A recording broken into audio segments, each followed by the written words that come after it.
Start. आइए आज हम अपने विचारों को उस दिन तक ले जाएं जब हमने गणराज्य की घोषणा की थी। विराम।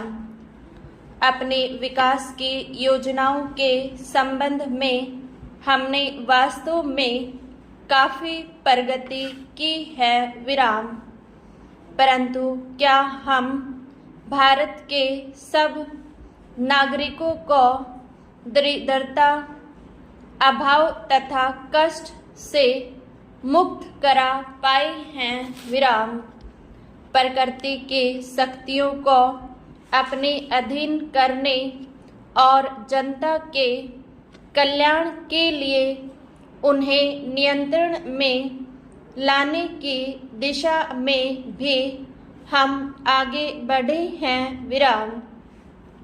किंतु हम यह नहीं भूल सकते कि कुछ महीने ही हुए हमें भारत के उत्तर पूर्वी प्रदेशों में भयानक बाढ़ का सामना करना पड़ा था, जिसके कारण यातायात के साधन छिन्न भिन्न हो गए और वहाँ की जनता को भारी हानि उठानी पड़ी। विराम। निस्संदेह साक्षरता, प्रसार और रोगों के निराकरण के महत्वपूर्ण उपाय भी हमने सोचे हैं। यद्यपि अभी भी देश के बहुत से भागों में निरक्षरता और बीमारी पर्याप्त मात्रा में दिखाई देती है। विराम। जन कल्याण की योजनाओं को हम बराबर आगे बढ़ाते रहेंगे, यह हमारा दृढ़ संकल्प है। विराम। इसमें संदेह नहीं किया जा सकता। विराम।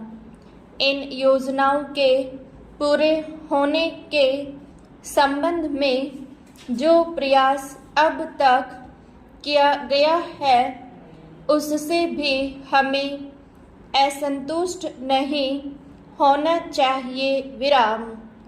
फिर भी जो कुछ अब तक किया जा सका है, यदि वह बहुत चमत्कारी नहीं दिखता, तो उसका कारण यह है कि अभी निर्माण कार्य जारी है और समाप्त नहीं हुआ है। विराम। राष्ट्र के निर्माण में समय की आवश्यकता होती है। विराम। आज हमारा गणराज्य दिवस है और भारत जैसे प्राचीन राष्ट्र के इतिहास में 5-7 वर्ष की अवधि एक सवलभ काल है। विराम। आइए अब हम विगत वर्ष की घटनाओं पर नजर डालें और यह देखें कि विकास के कार्यों और निर्माण योजनाओं की दिशा में हम कहाँ तक आगे बढ़ सके हैं। विराम। पैरा। यदि मुझसे यह कहा जाए कि बीते वर्ष की घटनाओं का वर्णन मैं एक वाक्य में करूं, तो मैं कहना चाहूँगा कि संविधान में दिए गए निर्देशों के अनुसार हमने समस्त राष्ट्र के साधनों को ऐसे ढंग से जुटाना आरंभ कर दिया है जिससे यह स्पष्ट हो जाता है कि भारत में कल्याणकारी राज्य की स्थापना का श्रीगणेश हो चुका है। विराम। पिछले वर्षों में हमने जो संकल्प और दावे किए थे, अब वे मूर्तिमान होने लगे हैं। विराम। इसलिए अब यह समझना कठिन नहीं है कि राष्ट्र किधर जा रहा है और आगामी 10 या 15 वर्षों में हम किस स्थिति में होंगे विराम। महान नदी घाटी योजनाओं पर कार्य बराबर जारी है विराम।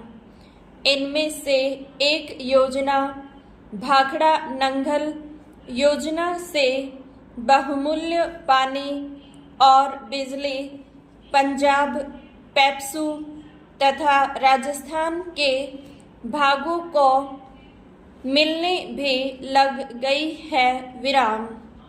दामोदर घाटी योजना से कुछ समय हुआ बिजली प्राप्त होने लगी थी और हीराकुंड, चंबल तथा दूसरी महान योजनाओं की भांति यह योजना भी यथेष्ट रूप से आगे बढ़ रही है विराम।